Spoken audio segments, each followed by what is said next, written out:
In this video, we are going to be implementing a simple animation controller into our Unity game. This video is going to be the only one that's not like about a certain mechanic until I can put these lessons on the website I'm working on. But yeah, until then, let's just go ahead and start. I've imported this animation sprite sheet from the class website. If you go to Materials and then Assets and then go into the Players folder or Characters or whatever, you'll find this one. Obviously, you should use art from your own game, though, if you do have it. But this is a good one to test out with because it has some very simple movement, idle, and jump animations. I guess let's talk a little bit about importing animations for a second, or importing sprite sheets. That could be a good lesson in this video. There's a lot of settings here when you import art into your game, and I just want to take a minute to look at all of them.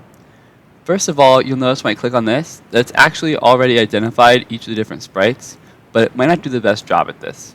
If I click with this guy open, if I click Open Sprite Editor, you'll see it opens the Sprite Editor window.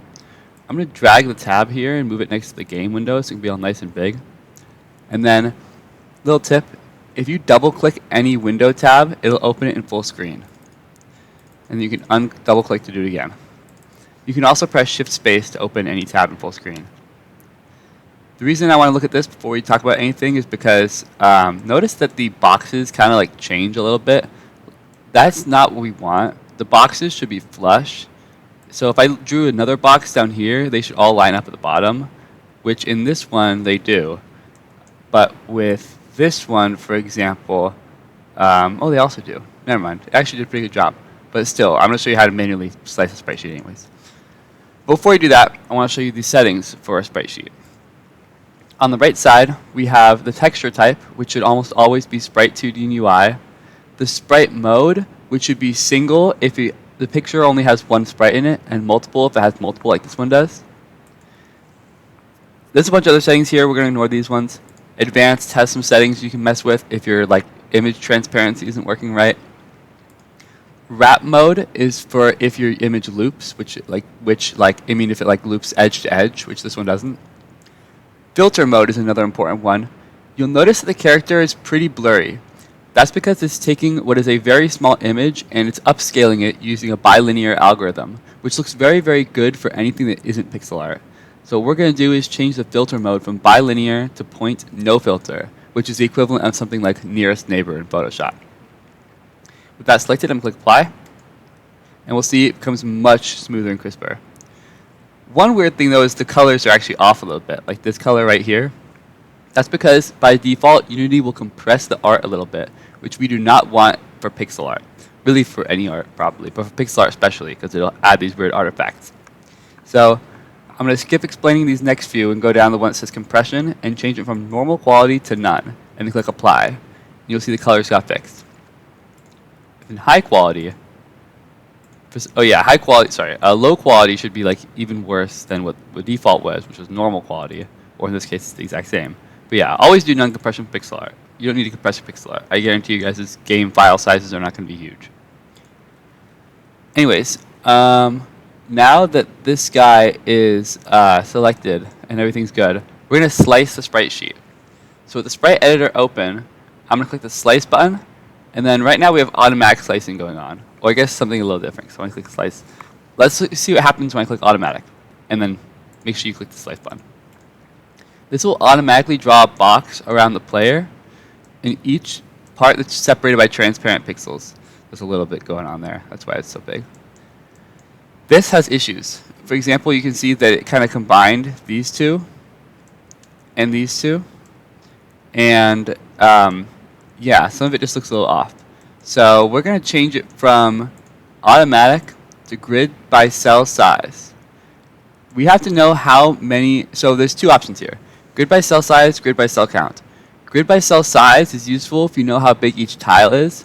For example, I'm assuming each one is 16 by 16. No, each one's 32 by 32. If I slice, you'll see they all fit into their own boxes rather nicely. Perfectly, actually.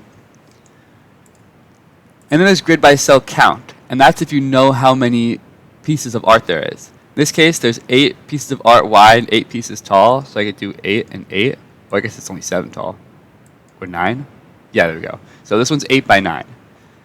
These will both do the exact same effect, but each one's useful depending on what you know about your art. Typically, your art will be pretty obvious to tell how many sprites wide and tall it is, so grid by cell count, it's a little bit easier most of the time. But if your game has a consistent pixel resolution, grid by cell size can be really easy too. This looks great. We're going to go in, just make sure that the character fits in all of them. Now, this is a little odd. The jump animation here does lift off the ground a little bit, which probably shouldn't happen because we're going to be writing code to do that. So having it animate off the ground and jump off the ground with code at the same time is going to be a little redundant and might look a little odd. It's fine. We'll keep it how it is. I'm sure it'll look great. Now that the sprites are in the game, we can click this little arrow here and see all of them side by side and see that they look like they've been imported correctly. Now, let's turn these into the actual animations because they're just pictures right now. They don't animate yet. You might remember that the animations are just moving pictures. It's just pictures in a series or whatever. So that's what a sprite sheet is. It's multiple frames put after each other to create the illusion of an animation. This sprite sheet is well laid out to where I know these first two are one animation, these next two are another animation, these four, every row is a different animation. And because of that, I know which ones to put together in animation. And I'll show you how to do that. Again, this little arrow thing will take the texture and expand it into all of its sprites. What I'm going to do is I'm going to select every pair or group that are part of one animation by clicking one and holding down Control and clicking the other. And then I'm going to drag it into the scene here. When I do that, it's going to ask me to create a new animation. First thing I'm going to do, because we organize our projects well, is we type in a new folder called Animations. And then in this animation folder, I'm going to change this animation to be called Idle, because I'm pretty sure that's what this animation is supposed to be.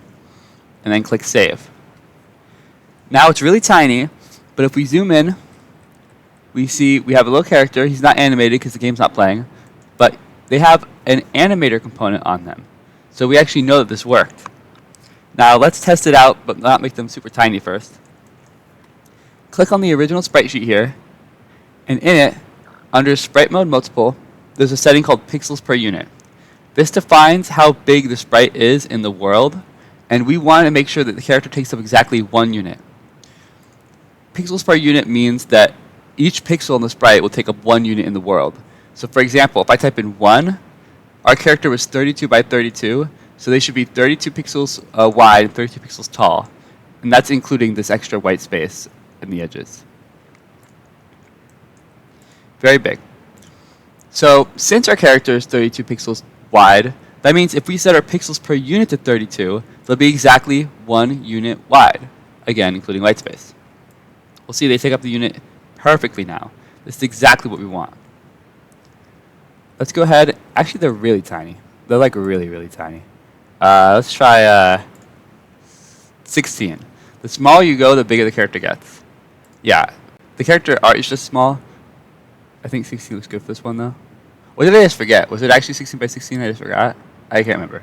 Anyways, this is the character animating the game, and it looks pretty fast, but good. Let's actually fix the speed real quick. If you click on the character and go into the animator component, then click on Controller. This will highlight the animator controller. Let's double click that. This is what controls which animation it's currently on. There's 2 things to know about animations in Unity. You have the animation that's just if I drag the player in here, you'll see it's just the thing that animates. And then you have the animator controller. That controls which animation is currently playing. If my player has 7 animations, like a walk, a run, an idle, a jump, a landing, a fall, and a crouch, the animator controller tells it when to switch between those animations. And it also has a bunch of settings, including a speed setting here. So with the only animator controller we have selected, with this little idle animation selected, we can change the speed to something a little better like 0.25. And then play the game. Let's see what happens. That looks a lot better, if not a little slow. Yeah, and you can change it while the game is running. Okay, that's cool. Let's add the rest of our animations. What we're going to do is we're going to go into our sprite editor. We're just going to see The next one is 2 frames, then 4 frames, then 8 frames, and 6 frames. Okay, so I'm going to drag the next 2 in. Animation. I honestly do not know what this animation is supposed to be. I think it's another idle. I'm not sure. This all could have been part of the same idle animation. The idea is hopefully you'd be working with art that's a little better referenced. This one is definitely a walk animation. That's clear to tell. Let's see. Next one's 8 frames long. This one is definitely a run animation. And then what else do we have? The next 6 frames are some sort of crouch. I'm just going to keep it at this for now. We probably don't need any more than that. Actually, I do want the jump animation. I don't know which one jump is, though. I guess I'm doing all of them. And then oh, I forgot until this very moment. It highlights it on the thing when you click on it. That actually really helps. So there's the 6 as part of this animation. I really do not know what this one's supposed to be. I'm just going to call it crouch. Before I do anything else, I'm going to play the game and make sure I got them all in right. You should always test your games periodically. Yeah, these all look correct, even if I don't know what one of these is supposed to be. Cool. I really think that this idle was supposed to be these 4, probably. Like, I don't know why they split it between multiple frames, but let's see.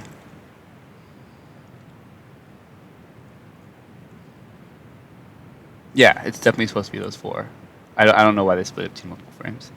I'm going to go into my animations folder and delete idle 2, because we're definitely not using that one. Okay, back to here. We have, let's make this animation now. It's the next 8. And we got to drag it into a scene view, which is why I keep going back and forth. This is a jump animation. And then we have what looks like a death animation here. And then we've got the next 8 frames are also some sort of death animation. Well, maybe the other one was just like generic dematerialize. This one is death. I'm just going to call it death 2. I really don't know. Again, you should ask whoever makes your art what each thing is supposed to be. Or some sprite sheets will actually label it in the sprite sheet. It's not really a bad idea. I don't know if this one's supposed to be all one animation or not, but it looks like it is.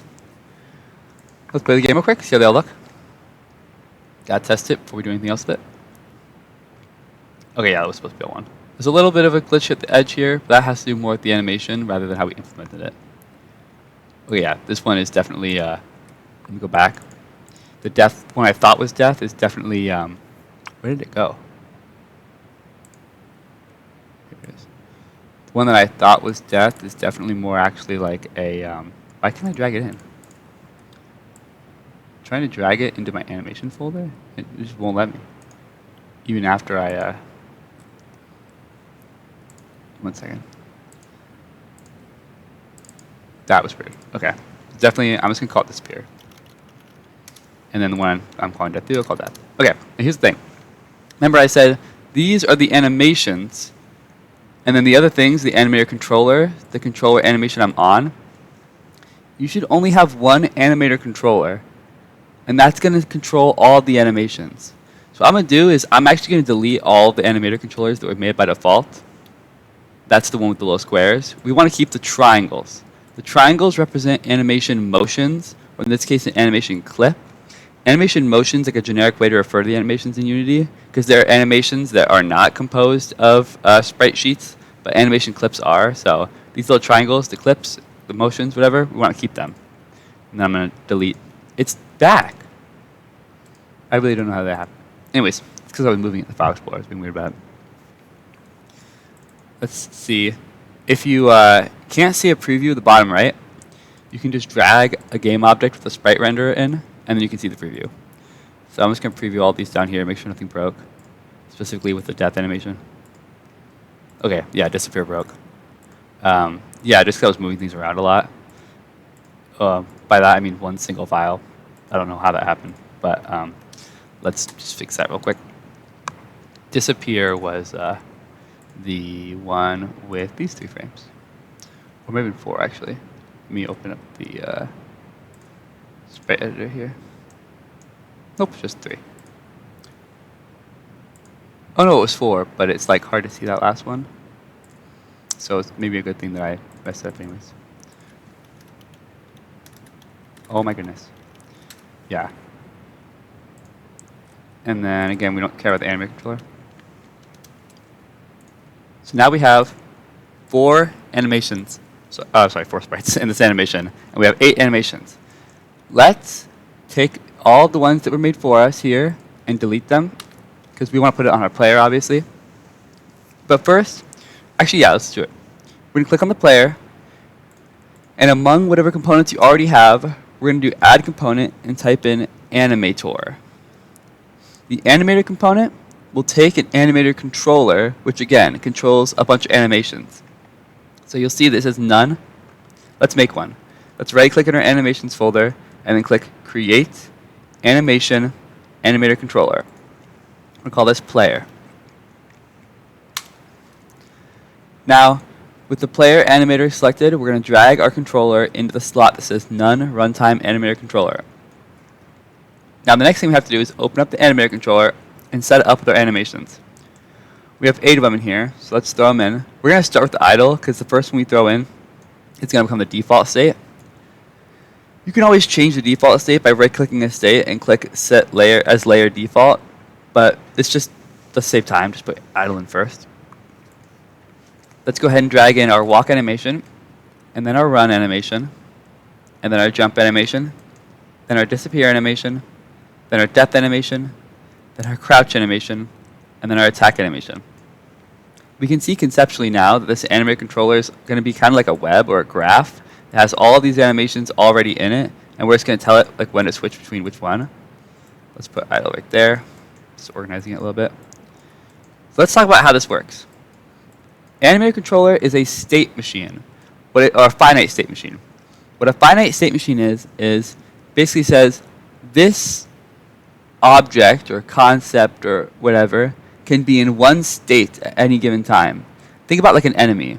An enemy might be able to be in a patrol state or a wander state or a chase state or something like that based on what the player is doing, but it can't be in any of those things together. It can only be in one state at one time. That's what the animator controller is. It's a finite state machine where our animation can only be in one state at one time. Now that gets a little bit of a lie, because once you start working with 3D, you can start layering animations and say like, oh, well, my player's top half is going to be doing the shooting animation, the bottom half is going to be doing the running animation if they run while they're shooting. But we're just going to ignore that for now. The point is, per layer, it can only be in one state at one time. Now, how do we switch between those states? Well, you right-click a state, and then click Make Transition, and then click another state. For example, if I want to go from idle to walking, then you right-click idle, and then you click on walk. Now, you'd have to make a transition between every single possible combination, just so you know. So like idle to walk. You can also just immediately start running. You can also go from idle to jumping. You probably can go from idle to disappearing. You definitely can die while you're not doing anything. You can crouch while you're idle. You can attack while you're idle. And then you'll realize, oh wait, let's start doing the other ones. I have to go from, if I right-click walk and make transition to idle, that makes sense. I can start walking and then go back to doing nothing. I can go from run back to idle. I can go from jump back to idle once I hit the ground. Disappear back to idle makes sense. I probably can't go from death to idle because I'd be dead instead of being idle, so I won't put a transition there. I can go from crouching back to idle. I can go from attacking back to idle. We'll see it's starting to get messy because I can also go from walking to running, and running to walking, and walking to jumping, and jumping to walking, and running to jumping, and jumping to running. And this has already become a terrible mess that nobody wants to mess with. So we're going to undo everything I just did, and I'm going to show you the any state. The any state just says, oh, you can go from any states to this state. So I'm going to drag this into the middle of our thing. This is already in your animator by default. And I'm going to right-click any state and click Make Transition to Walk, and then right-click it and click Make Transition to Run, and I'm just going to do one of these to each animation. Any state is very powerful because you don't have to have these giant complex webs. But our logic has to be perfect for using any state. Now what do I mean by our logic?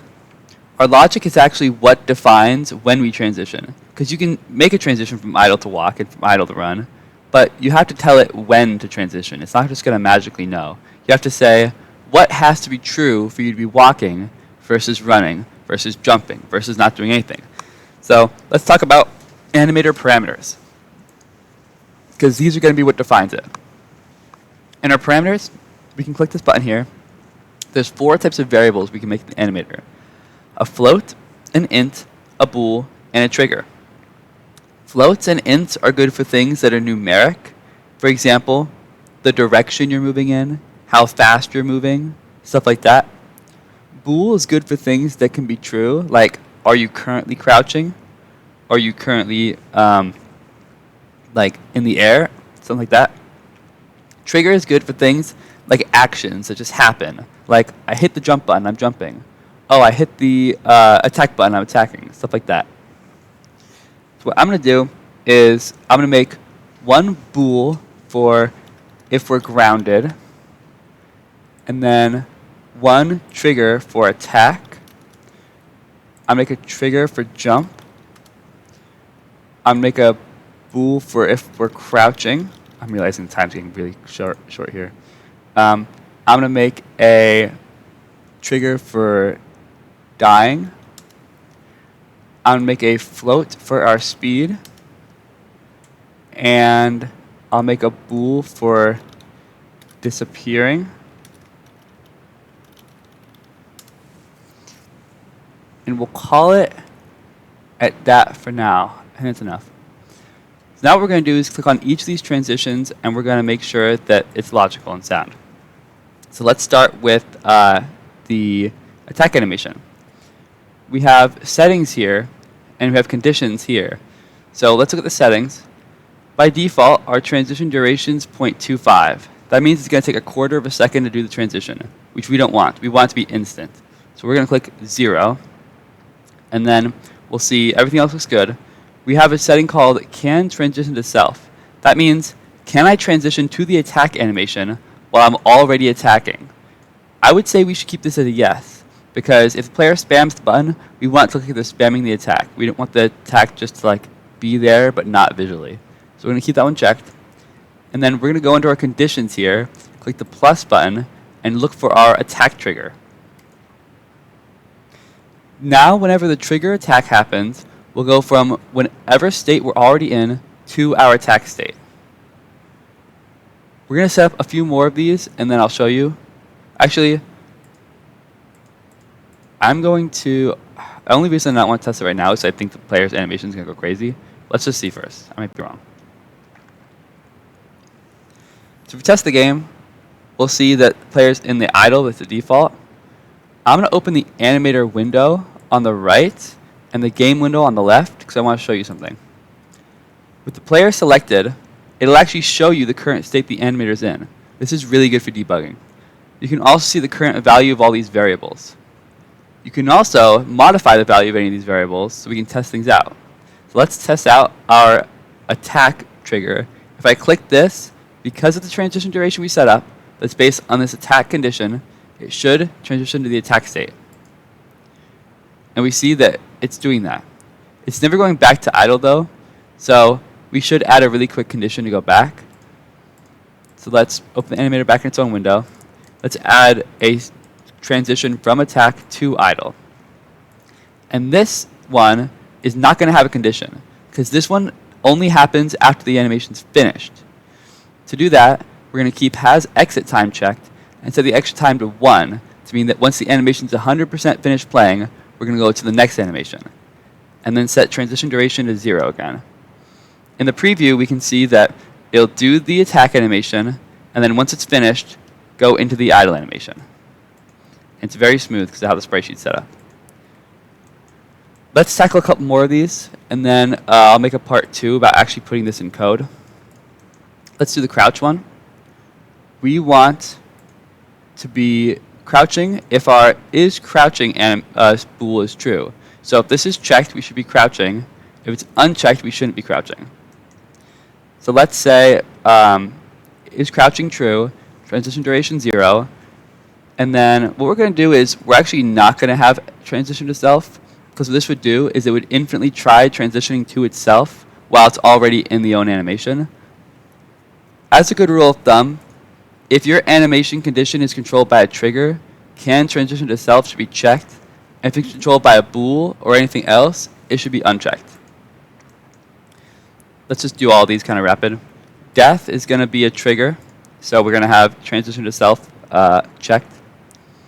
Disappear is a bool, so we're going to have this one unchecked. And again, transition duration is always 0. Jump is going to be the trigger, so it's going to be checked. Run and walk are a little different, and so is idle. We have this speed value. We want to do with our walk animation is say if our speed is greater than 0, and we'll say what we're going to do is have a speed. We'll say our speed is like 1 if we're walking and like 2 if we're running. We'll adjust this later. So we'll say if our speed is greater than 0 and less than 1, then we're walking. And we're not going to transition to self. And then our run animation will say if our speed is greater than 1. So basically, if our speed is greater than 1, we're running. If it's between 0 and 1, we're walking. And then if our speed is less than here, I wish I could do less than or equal. I can't really. So we'll say less than 0.01, then we're standing still. Basically, we're saying if it's equal to 0. Because if our speed is 0, we're not moving at all, we should be idle. I can't say equal to 0, so less than 0.01 is basically the same thing. Let's recap this real quick, and then I'll pick up on another video. Attack animation is a trigger. I'll play the game, actually, so you can see this in action while I'm talking. Give it a sec.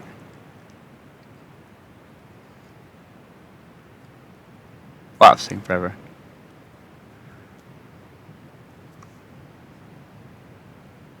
It's really taking its time. It's like it knows that I'm supposed to be finishing, like, right now, and it wants to, whatever. Anyways, let's put this open in the other window, and click on our player so we can see everything happening. We'll notice that idle's not moving at all. That's because it's transitioning into itself, and it's constantly restarting the animation, and I forgot to uncheck that one. Now we see it's running just fine. Or did I forget? Maybe I wanted to show you in the video. Anyways, let's try the attack trigger. So the issue here is it seems to be going back into the idle immediately because of the any state here. So let's not have an any state transition to idle because it's immediately going back is the issue. If I attack now, you'll see it plays the full animation, then goes back to idle. Let's slow our idle animation down a little bit. This one's too fast.